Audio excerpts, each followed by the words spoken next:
Thank you, Cheyenne. I didn't think you remembered all that stuff. Man, did I do all that? But thank you anyway. Now, they told me that I only had 10 minutes up here, but let me start off by telling you, I've waited almost 30 years to get to this podium, so don't rush me, guys. I'm gonna be here for a minute.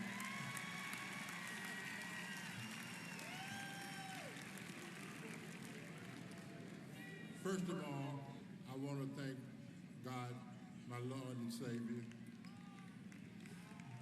Then I want to go on to thank my mother, Miss Millie Ann Humphrey. You know, when I think of my mother, she's deceased now, but when I think of my mother, I think of all the hard work, working 9 and 10 hours a day to support our family.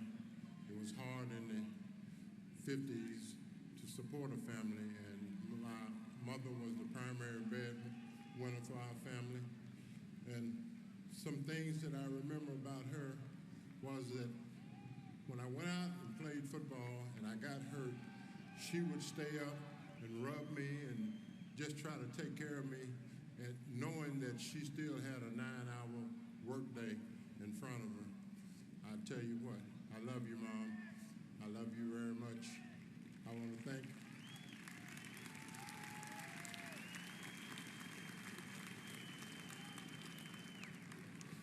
my dad was in the home. He was not an absentee father. He was in the home.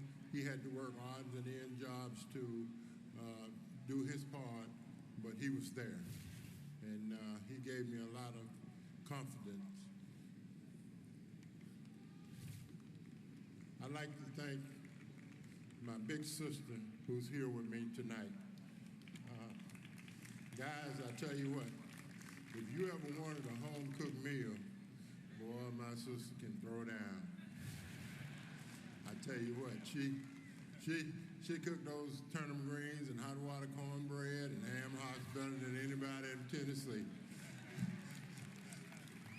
My sister Laura.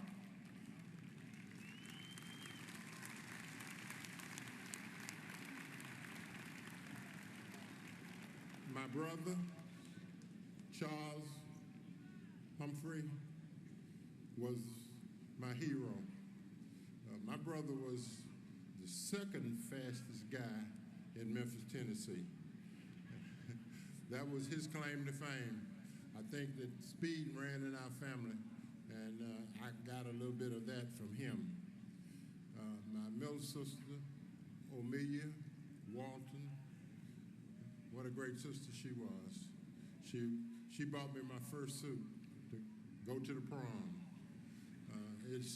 You know, you think back on these things, she's gone to be with the Lord, but you think back on these things, man, I tell you what, it was all part of growing and preparing me for this day. Then I want to take a minute and tell you about a great lady, my wife. Man, I tell you what, I met her when I was a junior in high school. She walked up to me and she says, I want to introduce myself to you. And she did that. And from then on, I've had Sandra in my life till just a year and about 12 months ago when she succumbed to ovarian cancer. And she worked with me, man. I tell you what, all those years that I was a finalist for the Pro Football Hall of Fame, and I think it was 4 times, every year my wife would work diligently. She'd just call everybody and just talk to people and do everything she could to get in the Pro Football Hall of Fame, get me in the Pro Football Hall of Fame, and it never worked. And after every campaign, she and I would sit down and cry about it and hug each other and just, you know what you do with your wife. And we would go out and get a meal, or 2. But my wife was a special person. She raised 3 daughters. And I tell you what, over all the years, my daughters have been probably the best kids in the world, and I have to say that. They told me to say it. So, but, you know, they're good kids. My oldest daughter that you met who presented me and did one hell of a job, like I said, I didn't think she remembered that. My middle daughter, who is more of a, she took my wife's place after she passed. And she's the one that, if you really need me to do something or talk to me, you talk to her first. That's my middle daughter, Claudia Humphrey. My baby girl, she came purely by accident. My wife and I had talked.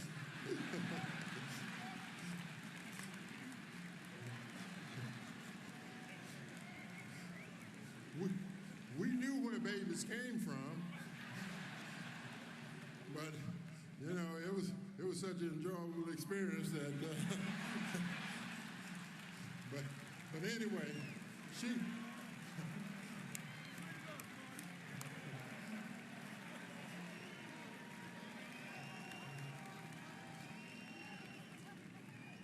But anyway, she's been the love of our lives. My wife adored my baby daughter, and she's Candace Cherokee. What a great kid. And then there's my wingman, I call him. He's 12 years old. His name is Archie Robinson Jr. And I tell you what, he is something to be admired. Every Sunday we get up and we go to early church services so we can go back and get some chicken wings and go back to sleep. That's my grandson, Archie. Archie, would you stand for him, please? Let people see what a great young fellow you are.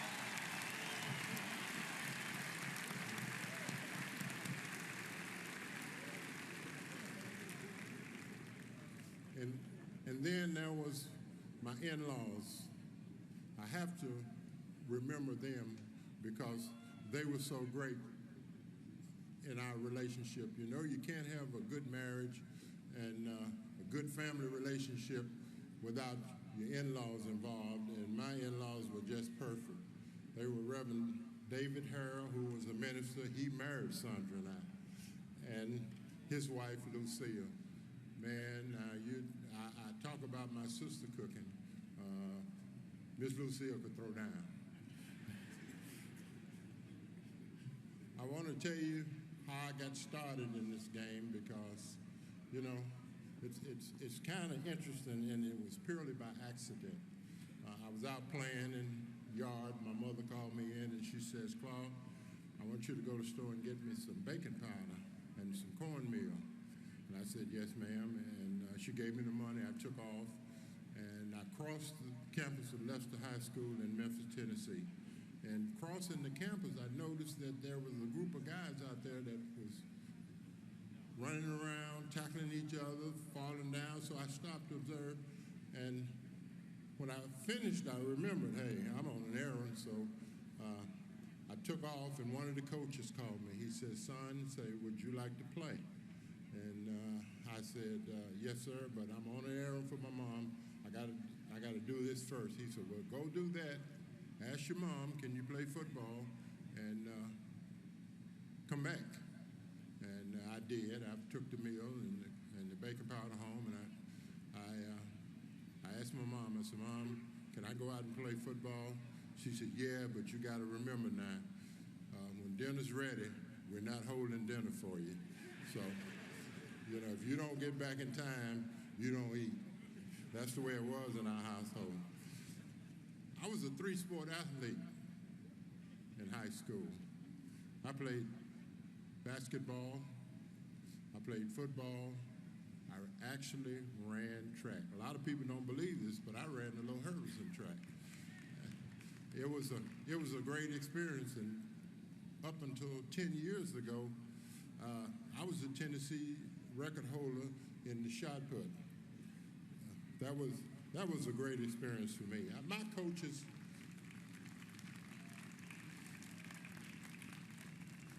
My coaches at Leicester High School were Coach Iris Phillips, who coached me in basketball team. And by the way, our basketball team was second place in the state tournament 2 years in a row. We had 2 high school All-Americans on that basketball team. A guy by the name of Richard Jones and another guy by the name of Charlie Paul. What great players they were. They were high school All-Americans. They later went on to college. Charlie Paul played for Cincinnati here. So our basketball was something to be admired. And then there was Coach Jake Peacock. Coach Peacock coached both basketball and football. That was Coach Herman O'Neill, a young fellow from Lincoln University who had got his first coaching tenure at Leicester, and he was a defensive lineman. He was a guard on offense and a defensive tackle on defense. Coach O'Neill, one of the coaches in college, they said that Coach O'Neill made me meaner than I needed to be to play football. So that's the Coach O'Neill get that credit for that.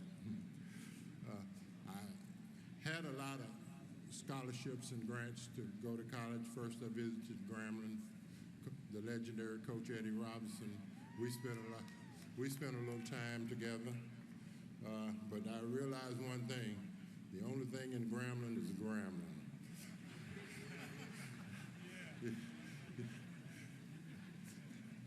But a lot of recruiters came to visit me at my senior year, but none like John Merritt.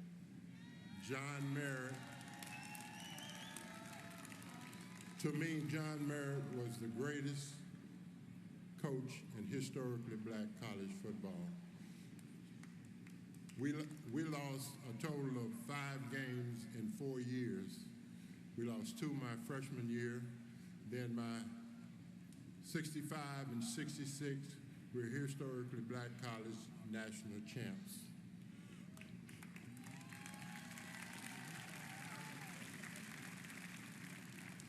The one thing about Coach Merritt was that in his recruiting of me, he came to my house, and we lived in a shotgun house. Now, I don't know if you guys know what a shotgun house is, but in a shotgun house, you can stand on the front porch and look out through the back window. There is no divider between those rooms. We lived there. Coach Merritt came to visit us, and the first thing he did was made me go outside and stand on the porch. But, our house was not the very best. When it rained, we got out the buckets. So Coach Merritt told me to go stand on the porch as he talked to my parents, and I stood there. And of course, I could hear what he was saying.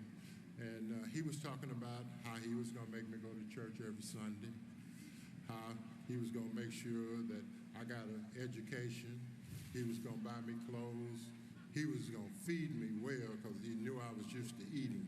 So he was going to take care of me. And I stood there and I listened and I said, hey, Coach Merritt, he got something on the ball. And just as he was finishing his presentation to my parents, he dropped down on his knees and he prayed. And man, I tell you what, that was it. It was all over.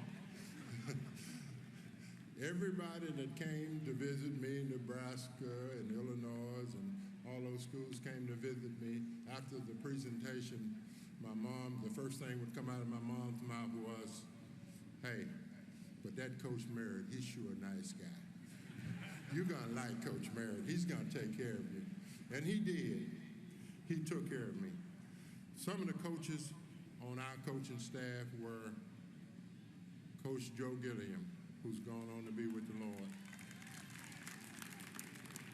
Coach Alvin Coleman Sr., Coach J.C. Coffey, who was my line coach. We called him Old Buddy. Now, Old Buddy came up to my waist about here. But Old Buddy knew football. And he was the reason that I ended up being All-American because he taught me how to disengage, to engage, disengage, to tackle, to run.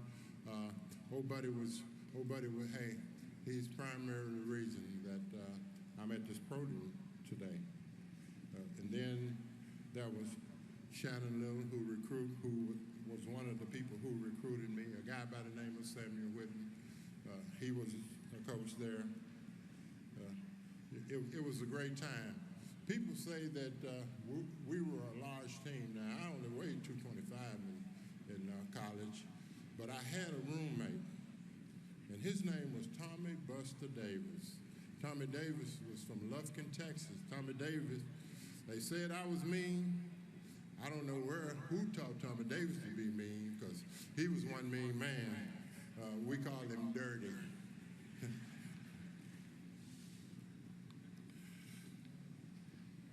After my career with Tennessee State, the pros came calling. And there I was, the third pick in the first round in the NFL draft. How happy was I? How happy was Sandra and I? The Atlanta Falcons chose me. But people, let me tell you, there were hard times in Georgia. The world was in more or less a turmoil. Things were not good racially. And I ended up going to Georgia. And after training camp, we broke camp. I went to Atlanta. They put us in a hotel and left. So we didn't know what to do. Now I got an 18-year-old wife and a small child, Cheyenne, and hey, it was just tough. But I met a man who took me under his wing. His name was Herschel Harper. Now Herschel played for the Atlanta Crackers of the Old Negro Baseball League. He was the second baseman. What a great person he was. He and his wife, Mimi, wow. They took us in, they showed us where to go, where not to go. They talked to us about schools and all that, and I couldn't have made it had it not been for Herschel Walker in Atlanta. My second year in Atlanta, we got a new coach, and his name was Marion Campbell. Ladies and gentlemen, one of the finest men to ever walk on this earth. Marion Campbell took me under his wings, and he told me, he said, now, Claude, let me tell you something. You were Rookie of the Year, all right, and you had a good season, but son, those people at home studied, and next year, it won't be the same. You won't be running around blockers. So he had coached the Fearsome Forcer. He had coached David Jones and Marilyn Olsen, and he remembered a lot of their techniques, so he began to teach them to me. It wasn't hard because he was a good teacher, and I caught on very quickly, and that's why I ended up making All-Pro the next year and going to the Pro Bowl because of Coach Marion Campbell. Coach Campbell is sick now. He's having some health problems. And Coach, if you're listening, hey, I love you, man. Hey, you were very much a part of my life, and you helped me get things turned around, and I appreciate it. And then in 1975, I got a knee injury. People projected that that was the end of my football career, that I wouldn't play anymore. I couldn't. I had torn a ligament, and I had torn both cartilages in my knee, and it was over for me. My football career was down the drain. But I worked hard, and some of the people who worked with me was a guy by the name of Dr. James Funk. Dr. Funk was another little guy. He barely came up to my waist, but he did an outstanding job in reconstruction surgery, and he got me back out there. Then he told me, it's up to you where you go from here. Dr. James Funk, what a great surgeon and what a great guy. Then there was the tall healers. See, Dr. Funk was the mini healer, and this guy, Dr. Charlie Harrison, was the tall healer. Charlie Harrison saved my life because after the surgery, being immobile so long, I had blood clots, and Dr. Harrison stepped in, and he saved my life. If Dr. Harrison is here today, I'd like to recognize him. Would you stand, sir, wherever you are?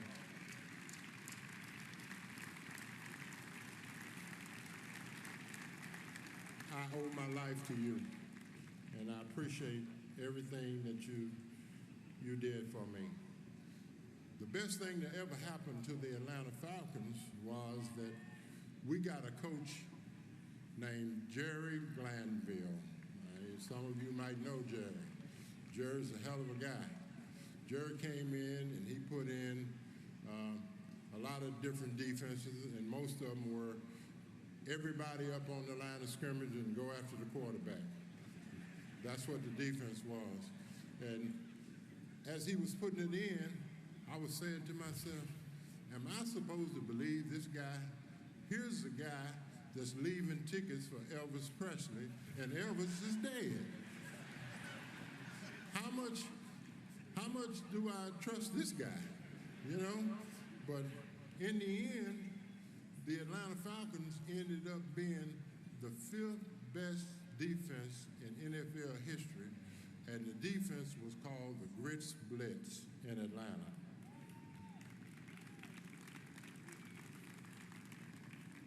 During the off season, I worked in Nashville, and I would go back to Nashville every year during the off season, and I worked for the Metro Board of Parks and Recreation there.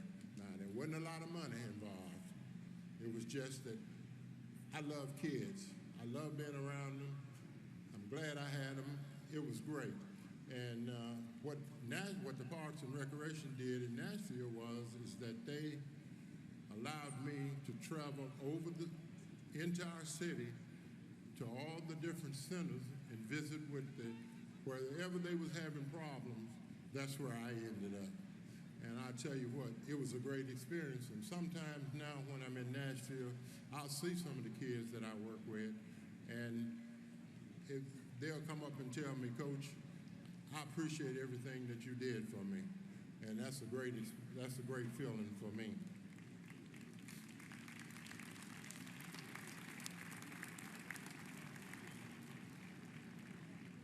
I retired in 1978 from the Atlanta Falcons. One day I was sitting in my locker and I just felt like we wasn't going any place. So I left the Falcons football team. Nobody messed with me, nobody did anything to me. I just left.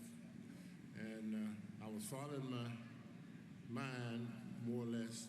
I worked for a radio station in Atlanta called WALK. I had the Claude Humphrey show.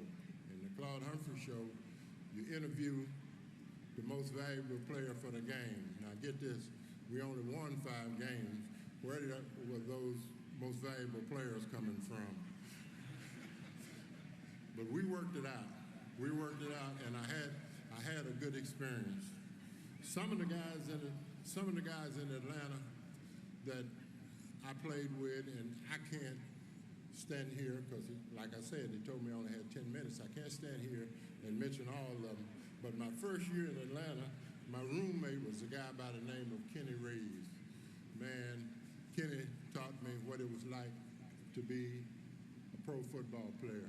He helped me to get everything in line. And then there was Jeff Van Note, who's a good friend, who's here with me today. There was Roland Lawrence, John Zook, and my favorite player of all time, Jim Mitchell. Now, this guy holds a special place in my football career. His name was George Coombs. And George and I used to have battles that rival Muhammad Ali and George Frazier in practice. George and I ended up, after all those practices, going to the Pro Bowl. What a great experience that was. And then came the Philadelphia Eagles. I got traded to the Eagles. I met a man that had better work ethics than I did. I marvel at the way he went about his job. His name is Coach Dick Vermeer. Dick, would you stand? Let the people see you.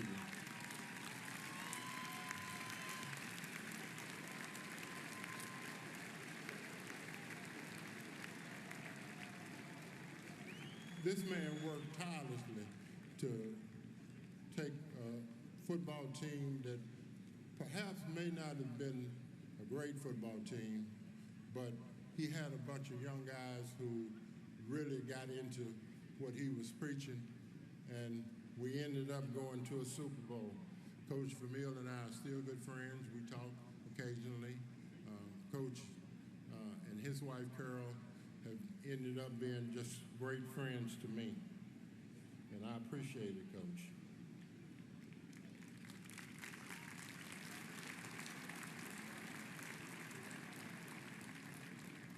When I got to Philadelphia, man, what a nice young team. Those guys accepted me. They brought me in. They were like sponges. They wanted to know what it was that I had been doing to get to all those Pro Bowls and make All-Pro. And we would have, in the morning before practice, we would have like a 15-minute meeting together. Dennis Harrison, Carl Harrison, Charlie Johnson, Ken Clark. Man, we would go in those meetings, and that was before the coach got there. Man, what great work we got in.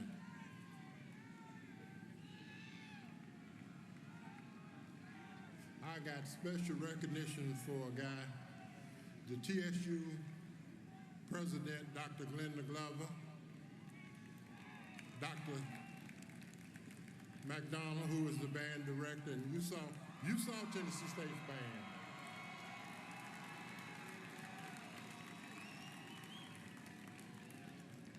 Too Tall Jones, guys, Too Tall will be standing before you one day here. And I want to give special recognition to the president and the owner of the Atlanta Falcons, Mr. Arthur Blank. Now, Mr. Blank, I especially want to thank Mr. Blank because Mr. Blank is a major contributor to the Historically Black College Hall of Fame. And what a great job that he's done with that, helping keep black football alive. Mr. Blank, I appreciate it. And a lot of these guys will be seeing you, so I really thank you. Thomas Dimitrov, the general manager down there, Thomas has done a great job. I want to thank him. I want to thank the Ring of Honor. And a special thank to the Leonard Toast family, who was the owner of the Philadelphia Eagles while I was there. Mr. Toast was a great guy, and I just wanted to remember him as I go along. I want to pay special recognition to the sports writers, the people who voted for me. See, I know you had a hard time because most of you guys wasn't even alive when I played. So I know you worked hard to get me in, and I do appreciate it.